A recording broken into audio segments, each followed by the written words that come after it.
Friends, Bharat समाचार के इस शो अवधनामा में आपका स्वागत है। आधुनिक भारत का इतिहास, राष्ट्र के निर्माण का इतिहास। भारत एक राष्ट्र कैसे बना? भारत दुनिया में पहचान का मोहताज नहीं है। आदिकाल से भारत यानी ज्ञान। सम्राट अशोक को दुनिया भले ना जानती हो, लेकिन भगवान बुद्ध को पूरी दुनिया जानती है। इसलिए भारत अपनी पहचान का मोहताज है ही नहीं। लेकिन यह भारत राष्ट्र कैसे बना, मैं आपको उसकी कहानी सुना रहा हूं। फिर कहानी शुरुआत करने से पहले वो जो मुख्य नारा है हमारा, पढ़ो, समझो, सीखो और उन्नति करो। मैं बार बार इस बात को कहता हूं कि अगर पढ़ाई हो रही है और आप सीख नहीं रहे हैं तो उस पढ़ाई का कोई मतलब ही नहीं है। सीखना बहुत जरूरी है।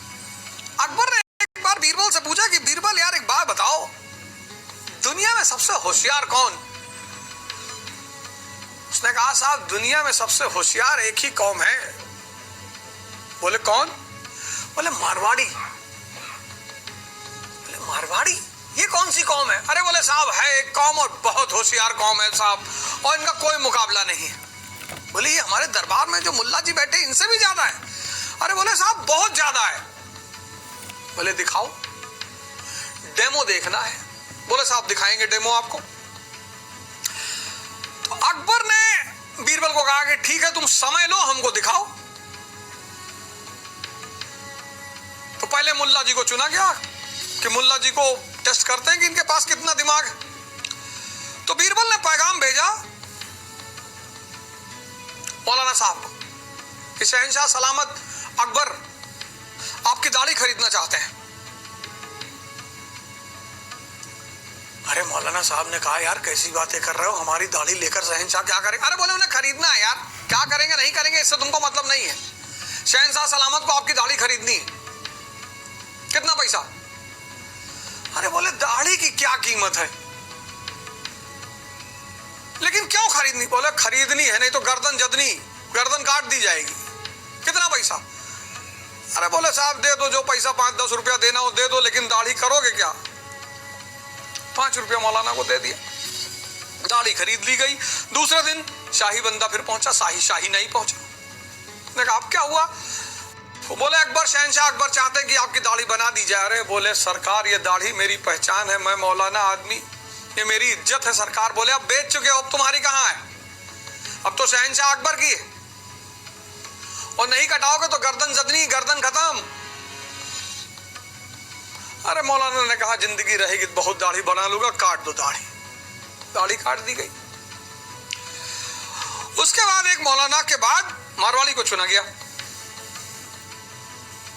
आगरा के एक बड़े मारवाड़ी के घर शाही नौकर पहुंचे और बोले शहंशाह सलामत आपकी दाढ़ी और मूंछ खरीदना चाहते हैं। उसने कहा क्यों? अरे बोले बस खरीदना चाहते हैं और क्या। पहले तो मारवाड़ी थोड़ा सक पकाया।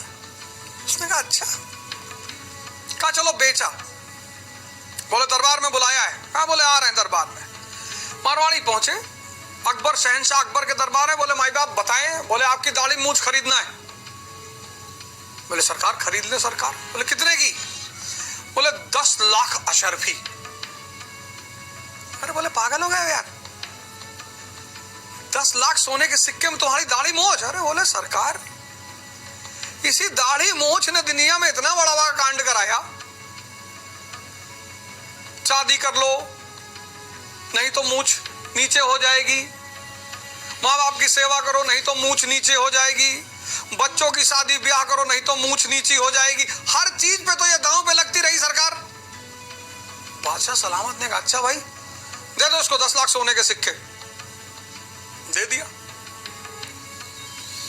3-4 दिन बाद शाही नाई मारवाड़ी के घर पहुंचा कि दाढ़ी मूंछ बनाना है। उसने कहा खबरदार जो दाढ़ी मूंछ पे हाथ लगाया। शाही नाई ने कहा क्यों? बोले अरे ये शहंशाह सलामत की दाढ़ी मूंछ उन्होंने खरीदा है, उनका है ये। किसकी मजाल जो शहंशाह की दाढ़ी और मूंछ बना दे। शाही नाई भागकर दरबार में आया कि साहब वो तो शेव कराने की तैयार ही नहीं है। मारवाड़ी को बुलाया गया। बोले भाई क्या बात है? बोले शहंशाह ये आपकी दाढ़ी, आपकी मूंछ आपने खरीदा है। ये नहीं, इसकी मजाल कि आपकी दाढ़ी मूंछ बना दे। शहंशाह ने कहा, हाँ यार ये बात तो तुम सही कह रहे हो, इसकी मजाल तो नहीं है मेरी दाढ़ी मूंछ बना दे। बोले सरकार, उसने कहा सरकार अब तो ये आपकी दाढ़ी मूंछ है, अब तो इस पे बढ़िया शैम्पू लगेगा, बढ़िया साबुन लगेगा, बढ़िया तेल लगेगा, उस पे 100 सोने का सिक्का पर महीना खर्चा होगा सरकार, तो हर महीने उसको भी पास करने की कृपा करें। अकबर ने कहा, बीरबल ने कहा, देखा सरकार, समझ, तुम सीखो, तुम रटो मत, तुम रट रहे हो। इस देश से ये रटने की परंपरा खत्म होनी चाहिए। पढ़ोगे, समझोगे, सीखोगे, ये जो तुम सीखोगे, यही सीखना तुम्हें महान बनाएगा। पढ़ाई महान नहीं बनाएगी, सीखना। समय किसको देना है? खुद को देना है, ये सीख है। तुम अपने समय को कीमती मानते ही नहीं। तुम 5 लड़के कटरा चौराहे पे खड़े हो, बाटा शोरूम के सामने सिब्बू चाय वाले के पास चाय पी रहे हो, 4 घंटा चाय पी रहे हो, तुमको पता ही नहीं।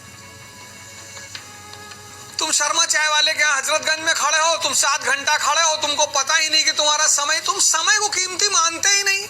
इस दुनिया में सबसे ज्यादा परेशान वो लोग हैं जो समय को कीमती नहीं मानते। तुम छात्र हो, तुमसे किसी नेता ने कह दिया लखनऊ चलोगे, अरे तुमने कहा नेताजी गाड़ी में फ्री बैठने मिलेगा, फॉर्च्यूनर, और 2 दिन का खाना फ्री हो, जलवा फ्री हो, चश्मा उस्मा लगा के, वो समय ले रहा है तुम्हारा। 200 रुपए थाली, 4 बार खाओगे 800 रुपया वो, और 1000 रुपए में फॉर्च्यूनर बैठ के आना और जाना 2000, 2800 रुपए में उसने तुम्हारा 48 घंटा खरीद लिया, और तुम बेवकूफ जान ही नहीं पाए।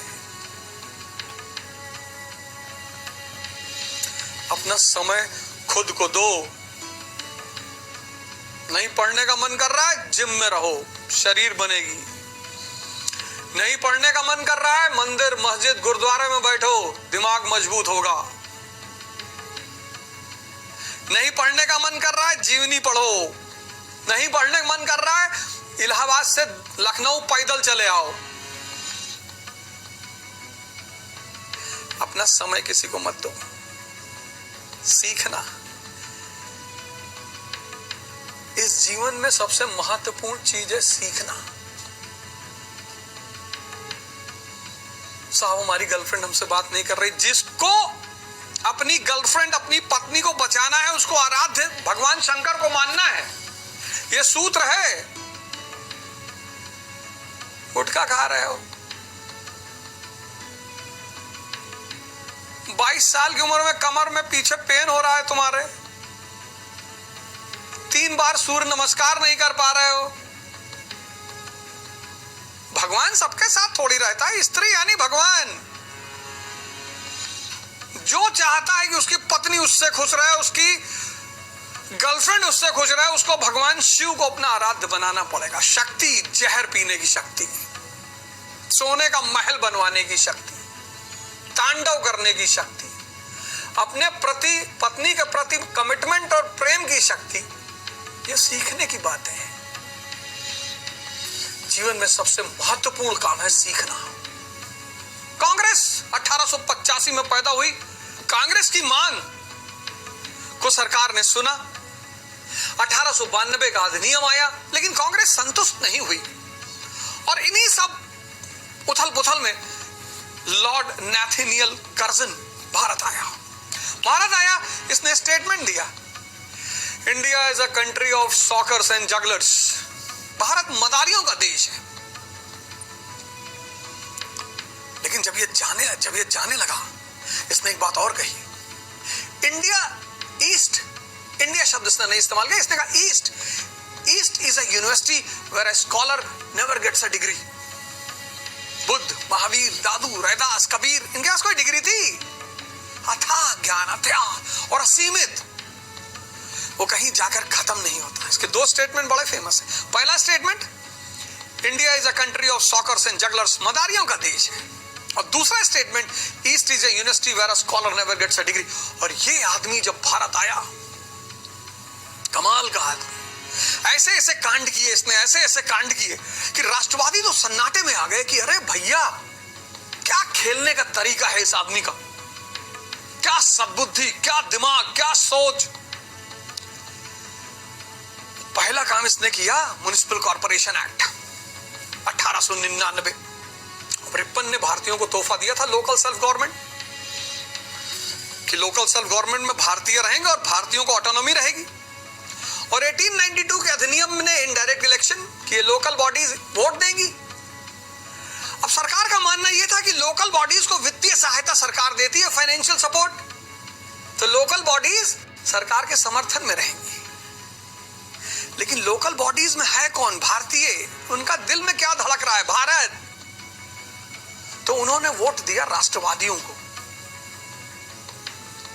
सरकार का कैलकुलेशन फेल कर गया। इसने तुरंत म्युनिसिपल कॉर्पोरेशन एक्ट, सरकारी सदस्यों की संख्या बढ़ा दी।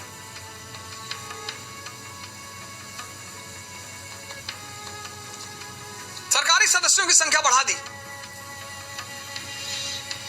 डिक्लेयर्ड एजेंडा, लोकल बॉडीज को एफिशिएंट बनाना, कि मुझे इनको एकदम योग्य बॉडी बनाना है, मजबूत बॉडी बनाना है, ये उसका declared agenda. Hidden agenda, to stop the entry of nationalist in legislature. ये विधायिका में जो नेशनलिस्ट राष्ट्रवादी जा रहे थे, उनको रोकना। Hidden agenda. Declared efficient body, कौन कहेगा कि नहीं बनाना है? सब कहेंगे। उसने कहा कि मेरी अंतिम इच्छा यही है कि जब मैं वाइसरॉय के पद से हटूं तो मैं कलकत्ता का मेयर बनूं। तरीका देखो, दिखा कुछ रहा है, कर कुछ रहा है। यही तो खेल है।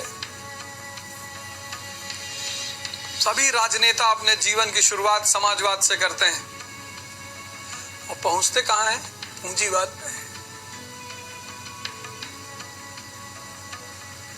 समाज सेवा से ही नेताओं के भविष्य की शुरुआत होती है, जो आत्म सेवा पर आकर खत्म होती है।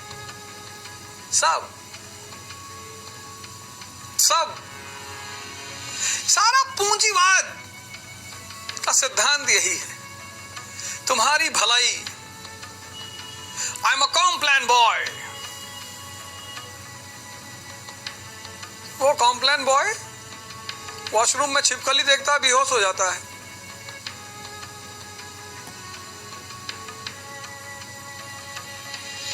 फेयर एंड हैंडसम, मर्दों वाली क्रीम। मर्दों की कौन सी क्रीम होती है साहब? पुरुष मतलब पौरुष, ताकत, वो कहां क्रीम लगाएंगे?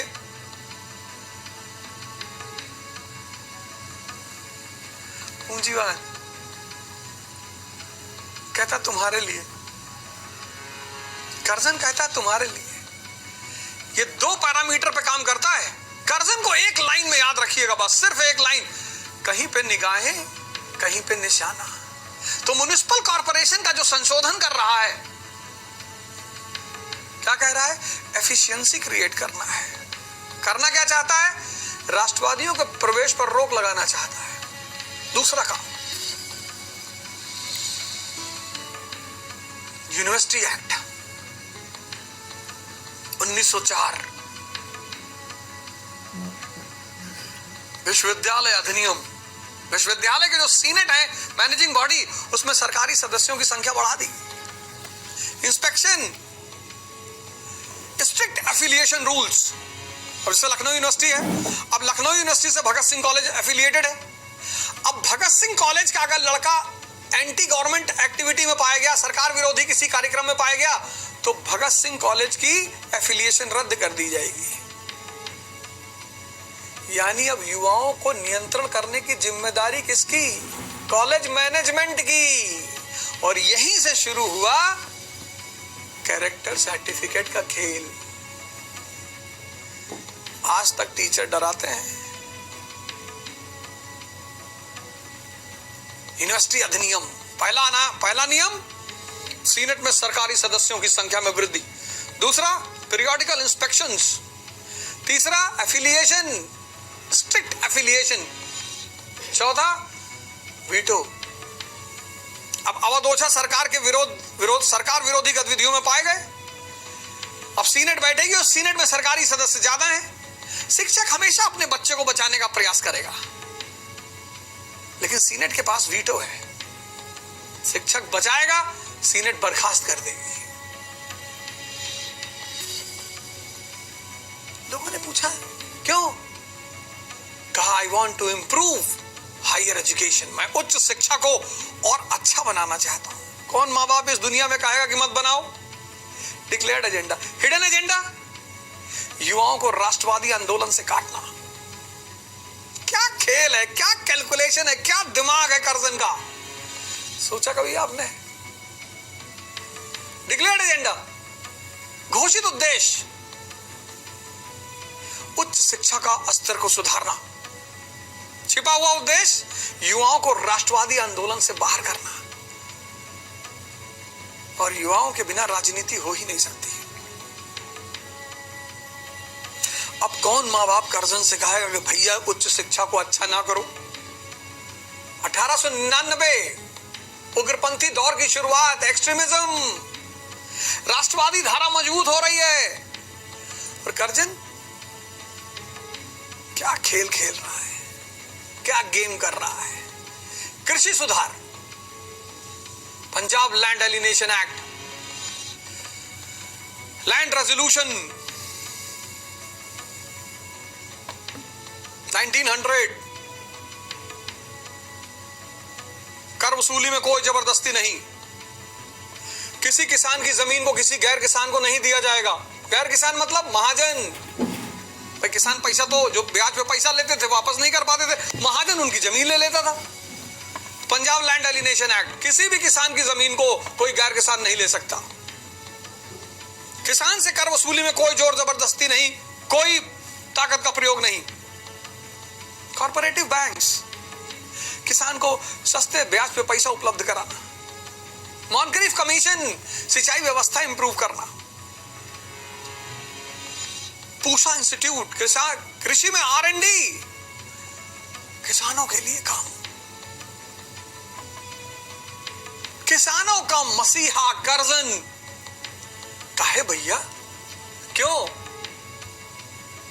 कर वसूली में कोई जबरदस्ती नहीं, किसानों की जमीन कोई गैर किसान नहीं ले सकता, सिंचाई व्यवस्था में सुधार, कोऑपरेटिव बैंक किसान को लोन देना, पूषा इंस्टीट्यूट R&D करने के लिए, किसानों से मोहब्बत।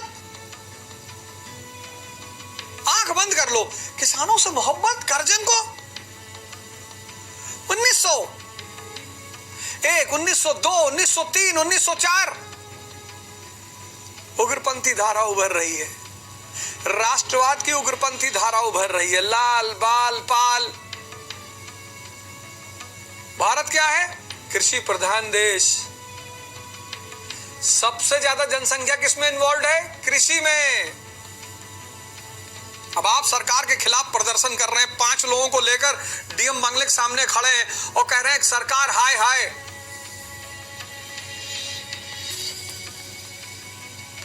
आधे घंटे में आपकी शरीर की पूरी संरचना बदल जाएगी। हाथ की जगह पैर आ जाएगा, पैर की जगह हाथ आ जाएगा, नाक 30 डिग्री टेढ़ी हो जाएगी। बहुत मार मारेगी गवर्नमेंट आपको। लेकिन आप डीएम बंगले के सामने 50,000 लोगों के साथ खड़े हैं। डीएम बाहर निकलेगा, नमस्ते करेगा आपसे कि पांडे जी नमस्कार। पांडे जी आप शाहरुख खान की तरह लगते हैं। अंदर लाओ पांडे जी को, अंदर लाओ और कोल्ड ड्रिंक लेकर आओ, पेस्टिसाइड, पेस्टिसाइड में लगे। सम्मान करेगा डीएम आपको। जनता जनार्दन, जिसकी तरफ जनता उसकी तरफ भगवान। डिक्लेयर्ड एजेंडा, कृषक और कृषि को मजबूत करना। हिडन एजेंडा, किसानों को मजबूत हो रहे राष्ट्रवादी धारा से अलग करना। क्या दिमाग है इसका, क्या सोच है, क्या कैलकुलेशन है। पुलिस सुधार, Fraser commission, Fraser commission, police सुधार, रेलवे कमीशन, शिक्षा सुधार। चौथा सुधार फ्रेजर पुलिस। पता करो पुलिस विभाग कैसा है। बोले साहब इनडिसिप्लिन्ड है। बोले और? बोले साहब और थोड़ा वीक है साहब।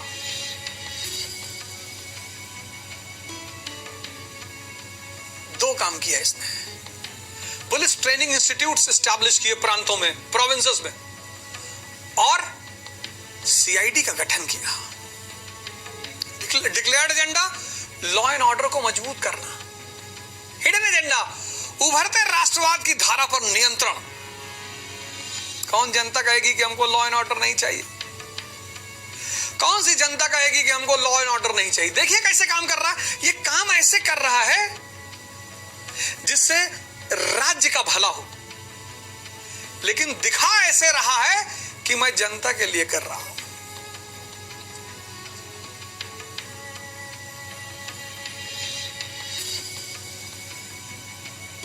यही तो है सीख, यही तो है समझ, यही तो है उपलब्धि। म्युनिसिपल कॉर्पोरेशन किस लिए कर रहा है? लोकल बॉडीज को एफिशिएंट बनाना है, दिखा रहा है। पर कर किस लिए रहा है? राष्ट्रवादियों का विधायिका में प्रवेश पर रोक, यूनिवर्सिटी कह रहा उच्च शिक्षा में सुधार। पर कर किस लिए रहा है? छात्रों को राष्ट्रवादी आंदोलन से दूर रखना। कृषि और कृषकों की स्थिति को मजबूत करना, पर किसानों को राष्ट्रवादी आंदोलन से दूर रखना। लॉ एंड ऑर्डर पर उभरते राष्ट्रवादी आंदोलन पर पुलिस का शिकंजा कसना। जनता मस्त है, राष्ट्रवादी समझ रहे हैं कि ये क्या खेल रहा है। जनता मस्त कि भैया उच्च शिक्षा में सुधार कर दिया भैया, अब लड़के बदतमीजी नहीं कर सकते, अब सिर्फ पढ़ाई करेंगे, इंजीनियर बनेंगे, डॉक्टर बनेंगे। किसान मस्त, शहर में सफाई, साफ सुथरा, पुलिस सशक्त। यही तो जीवन है।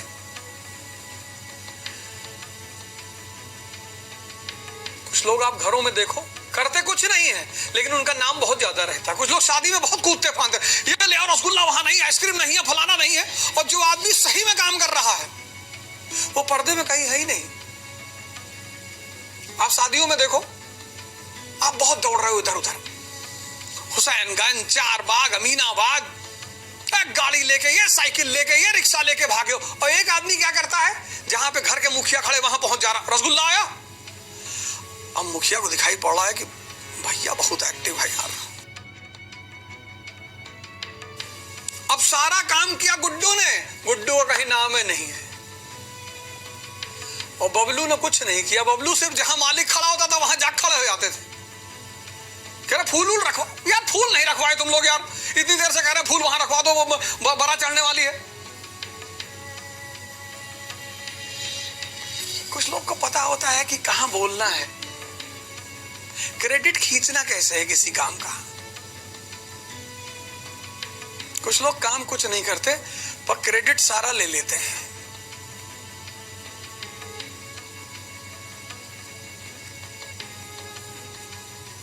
हर आदमी दशरथ मांझी तो है नहीं। बहुत कम लोग चट्टानों को फाड़कर रास्ता बनाते हैं, उनकी क्रेडिट छीनी भी नहीं जा सकती। इसलिए जब आप किसी के लिए काम करें, इस बात को याद रखिएगा, कूदिए मत ज्यादा। कभी कभी आप देखिए कोई आके आपसे कह रहा भैया हमको 10,000 रुपए की जरूरत है, आपने निकाल के तुरंत दे दिया, कह रहे ले लो ले जाओ। फिर 3-4 महीने बाद आपने उससे कहा देखो तुमको 10,000 की जरूरत थी, मैंने दिया था। अरे नहीं नहीं देते तो वो बाराबंकी वाली बुआ भी दे रही थी।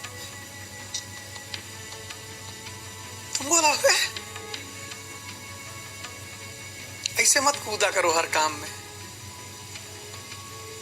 दिल्ली से आगरा जा रहे हो, रास्ते में गाड़ी पंचर हो गई, अब तुमने तुरंत फोन मिला दिया अपने एसएसपी दोस्त को, दूसरी गाड़ी आ गई, 3 लोग और तुम्हारे साथ है। कहते हैं नहीं बुलाते तो हम, जीजा हमारे सीएमओ हैं यहीं पे, वो भी 2 गाड़ी भेज रहे थे।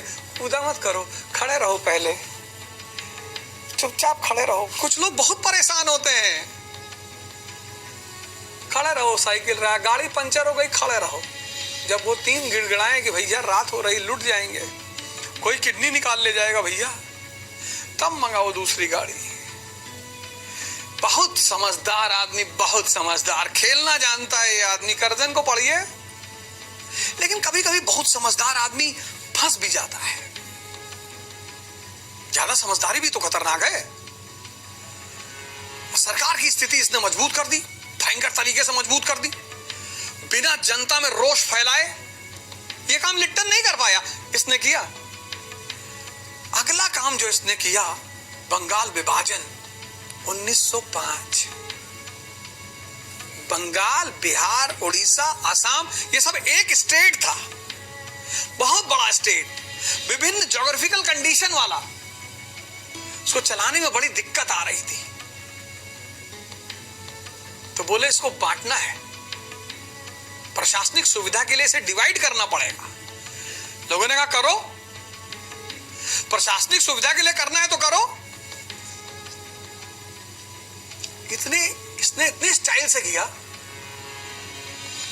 ईस्ट बंगाल एक तरफ कर दिया, Muslim dominated area. West Bengal, Bihar और उड़ीसा हिंदू डोमिनेटेड एरिया एक तरफ, मुस्लिम डोमिनेटेड एरिया एक तरफ। 1905 संप्रदायवाद की धारा बह रही है। आधुनिक भारत में आप एक चीज देखोगे, जहां से राष्ट्रवाद की धारा शुरू हो रही है, वहीं से जातिवाद की धारा, और वहीं से संप्रदायवाद। बीच में राष्ट्रवाद, बगल में जातिवाद, इधर संप्रदायवाद। किसको? राष्ट्रवाद को कंट्रोल करने के लिए। तो जैसे जैसे राष्ट्रवाद की धारा बढ़ेगी, आप साथ साथ जातिवाद और संप्रदायवाद की धारा भी देखोगे। मैं चर्चा करूंगा अभी आगे। अभी संप्रदायवाद पर चर्चा करूंगा मैं। भारत का नासूर, ब्रिटिश हुकूमत बड़ी खुश उससे कि वाह क्या खेल रहे हो कर्जन। अरे बोले भाई बस देखते जाओ, अगला प्रहार करने जा रहा हूं, राष्ट्रवाद खत्म। सरकार ने कहा बचा के खेलना। अरे बोले चिंता न करो, सब बचा के खेलना है। राष्ट्रवादियों ने कहा कि हम समझते हैं यार कि तुमको संचालन में दिक्कत आ रही है, तुम एक काम करो, बंगाली बोलने वालों को एक तरफ कर दो, गैर बंगालियों को एक तरफ कर दो, विभाजन कर दो, हमें कोई दिक्कत नहीं। बंगाली बोलने वाले एक तरफ, गैर बंगाली एक तरफ। इसने ऐसा नहीं किया। इसने कहा मुस्लिम डोमिनेटेड एरिया एक तरफ, हिंदू डोमिनेटेड एरिया एक तरफ। ईस्ट बंगाल, जिसको आजकल तुम बांग्लादेश कहते हो, एक तरफ। वेस्ट बंगाल, बिहार, उड़ीसा एक तरफ। राष्ट्रवाद के विरोध में संप्रदायवाद की धारा को मजबूत करना।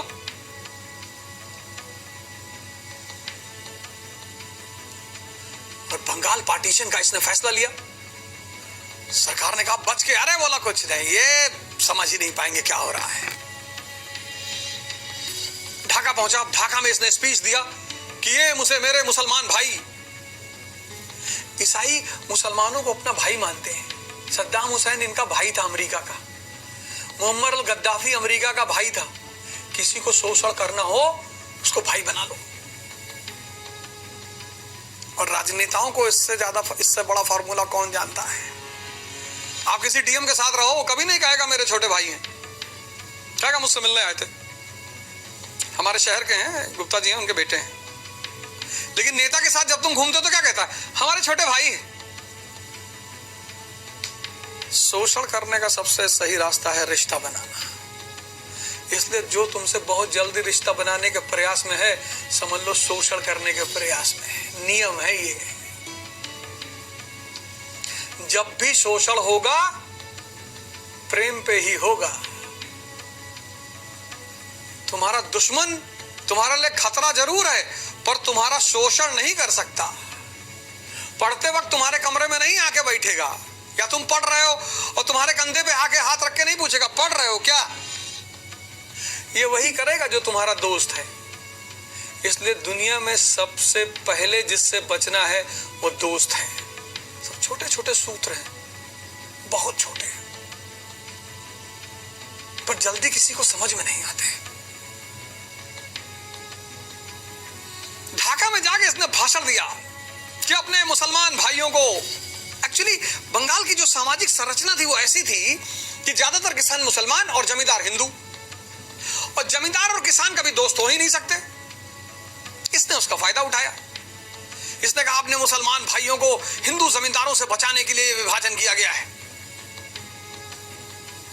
लेकिन बंगाल विभाजन का परिणाम रहा स्वदेशी आंदोलन, और हिंदू मुसलमान सब ने आंदोलन में भाग लिया। कर्जन को बहुत गुस्सा आया। कर्जन ने तुरंत नवाब ढाका सलीमुल्लाह को बुलाया। सलीमुल्लाह, बोले सरकार, बोले रहना है कि जाना है? बोले सरकार रहना है सरकार। हाँ, बोले तो मुसलमानों को रोको, स्वदेशी आंदोलन में भाग ले रहे हैं। बोले सरकार कल रोक लेंगे। अरे बोले कल मत रोको, आराम से रोको। सलीमुल्लाह ने मौलानाओं को बुलाया। मौलाना साहब रहोगे कि जाओगे? बोले हुजूर, बोले मुसलमानों को रोको यार।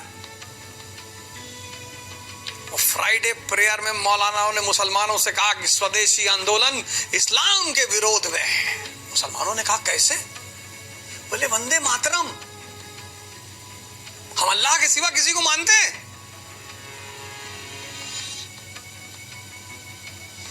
मुसलमानों ने कहा यार हम अल्लाह के सिवा तो किसी को नहीं मानते। बोले गंगा में डुबकी लगा रहे हो? हमारे यहां है गंगा में डुबकी लगाना। राखी बंधवा रहे हो? ये सब हमारे यहाँ है। बोले यार ये सब तो हमारे यहाँ नहीं है। हाँ, बोले स्वदेशी आंदोलन इस्लाम के विरोध में है। वो बेचारा मासूम मुसलमान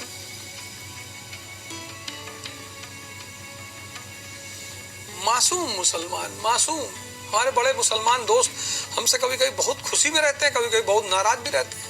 एक्चुअली मैं इस्लाम की तारीफ करता हूं और मुसलमानों की खिंचाई करता हूं। धर्म की तो कोई बुराई कर ही नहीं सकता। धर्म की कोई बुराई कर ही नहीं सकता। ये तो हमारे माननीय प्रधानमंत्री मोदी जी कहते हैं। उनकी एक वीडियो क्लिपिंग है मेरे पास जिसमें वो कहते हैं कि इस्लाम की बुराई अगर हिंदू कर रहा है तो असली हिंदू है ही नहीं।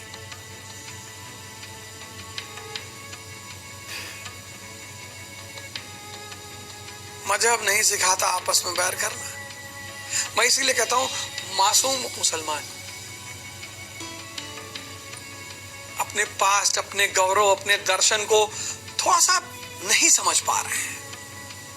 उन्हें वापस आना चाहिए। सभी पढ़े लिखे मुसलमानों को अपने धार्मिक ग्रंथों को खुद पढ़ना चाहिए, खुद उसकी विवेचना करना चाहिए, उसका भी एक चैनल बनाना चाहिए। मैं हमेशा कहता हूं कि दुनिया के सारे धर्म समान है, हमेशा। Islam, Hinduism, Sikhism, Buddhism, Jainism, Christianity, सब धर्मों में कोई झगड़ा ही नहीं। झगड़ा मानने वालों में है। गीता कह रही धर्म युद्ध किसके खिलाफ? इंद्रियों के खिलाफ, मन के खिलाफ। कुरान कह रहा जिहाद किसके खिलाफ? नफ्स के खिलाफ, इब्लीस के खिलाफ। समझाना ही तो है। काफिर कौन?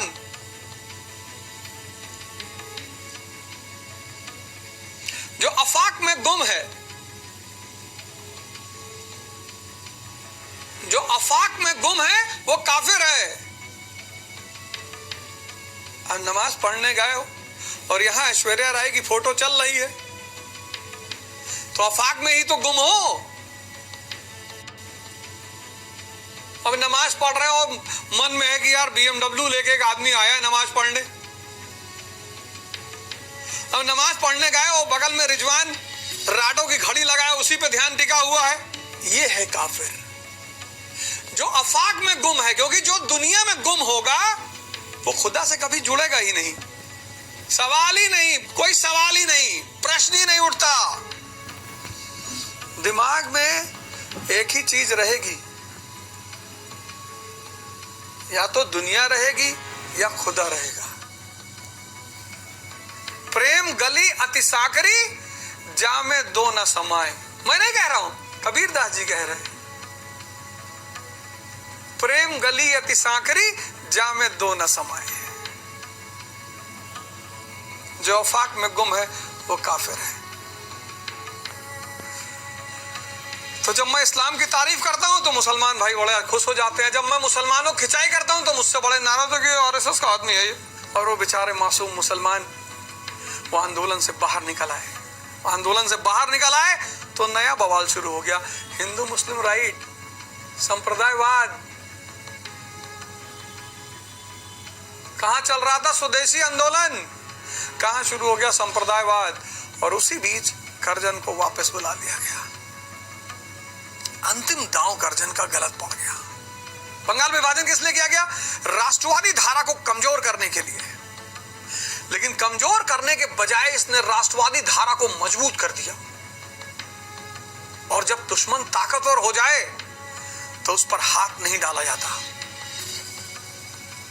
पहले दुश्मन को अंदर से खोखला किया जाता है। नियम है ये, सीधे नहीं हमला करना है, उड़ा देगा। तो अमेरिका ने इराक पर हमला करने से पहले सद्दाम हुसैन को बदनाम किया पूरी दुनिया में, WMD WMD।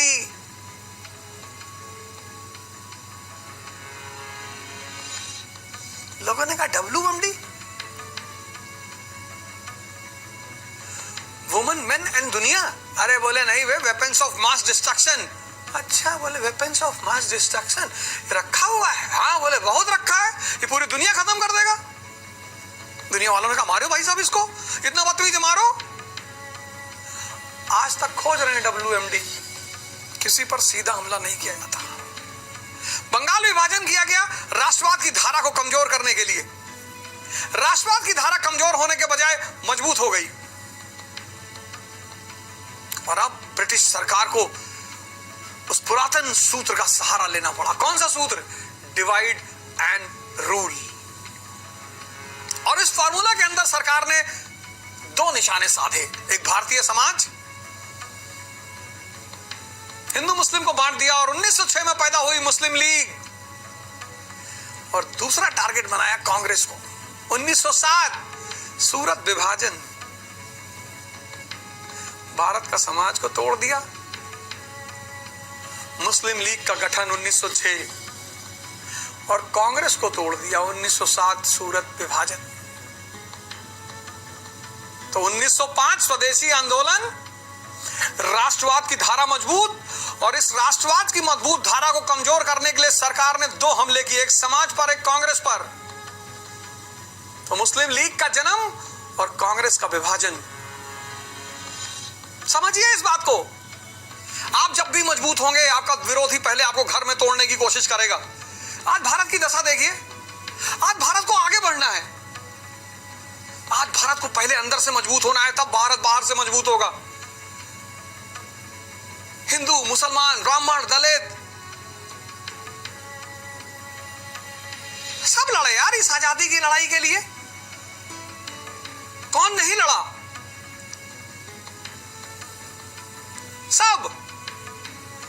सबने जान दी। और आज हम सब जब इस देश को मजबूत करने की बारी आई तो हम सब लड़ रहे हैं। अंग्रेजों की उस दुष्चक्र में हम फिर फंस रहे हैं। सीखो, मैं बार बार यही तो कहता हूं ना, सीखो। तुम सिर्फ पढ़े, तुम सीखे है ही नहीं। देखो राष्ट्रवाद की धारा 1905 में मजबूत हुई, अंग्रेजों ने तोड़ दिया। काल लो 1906 में मुस्लिम लीग, अभी कहानी सुनाऊंगा आपको मुस्लिम लीग की कैसे पैदा हुई। और 1907 में सूरत विभाजन। जब भी आप मजबूत होगे, बाहर का आदमी आपको तोड़ने की कोशिश करेगा। जब भी आप उठने की कोशिश करोगे, बाहर का आदमी आपको तोड़ने की कोशिश करेगा। और सबसे पहले आपको कहां तोड़ेगा? मन पे। किसी को बर्बाद करने के लिए उसको मारना जरूरी नहीं है, उसको नशेड़ी बनाना जरूरी नहीं है। सबसे आसान तरीका उसको गुमराह कर दो, भटका दो। मैं इस देश के सभी नागरिकों से निवेदन कर रहा हूं, खासकर मां बाप को। अभी कोटा में बहुत बच्चों ने, मैं सुन रहा हूं लगातार आत्महत्याएं कर रहे हैं, बच्चे सुसाइड कर रहे हैं। मैं सबसे हाथ जोड़ रहा हूं, कृपया करके बच्चों को स्ट्रेस ना दें। बहुत स्ट्रेस है उनके ऊपर, बड़ी प्रतिस्पर्धा बढ़ गई है। और मां बाप के साथ साथ मैं आजकल के शिक्षकों से भी हाथ जोड़ रहा हूं, स्ट्रेस ना दें। स्ट्रेस का परिणाम है डिप्रेशन और डिप्रेशन का परिणाम है हार। मैं जानता हूं बड़े सारे माँ बाप बड़ी मेहनत से, बड़े चुनौती से अपने बच्चों को पढ़ाते हैं। मैं इस बात का एहसास करता हूं क्योंकि मैं उसी परिवार से आ रहा हूं। लेकिन आप जाने अनजाने में जो दबाव बनाते हैं कि भैया अगले साल ना पढ़ा पाई, अब बस 1 साल, आप खुद सोच कर देखिए, इमेजिन करिए कोई युद्ध में जा रहा है, कोई युद्ध के मैदान में लड़ने जा रहा है और आप उससे कह रहे हैं कि भैया जल्दी आओ, घर में खाए नहीं है। आधा दिमाग तो आपने उसका घर में लगा दिया।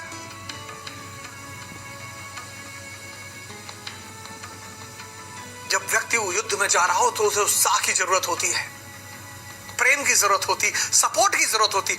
आज वैसे ही समाज में बहुत तनाव है। मैं हाथ जोड़कर सबसे कह रहा हूं, माँ बाप से कह रहा हूं, शिक्षकों से कह रहा हूं, कृपया करें, स्ट्रेस ना दें, कृपया करें, स्ट्रेस ना दें। जब ताकतवर हो रहे हैं, जब मजबूत हो रहे हैं, तो नजर रखें चारों तरफ। लोग हमला करेंगे आप पर, लोग आपको तोड़ने की कोशिश करेंगे, लोग आपको कमजोर करने की कोशिश करेंगे। देखिए 1905, 1906, 1907, 1905 स्वदेशी आंदोलन, 1906 मुस्लिम लीग, 1907 सूरत विभाजन। देखिए इतिहास। और राष्ट्रवाद की धारा को कमजोर करने के बाद सरकार बिल्कुल नए रूप में सामने आई। 1908 डिफेंस इंडिया एक्ट, तिलक को पकड़ा और 6 साल के लिए जेल।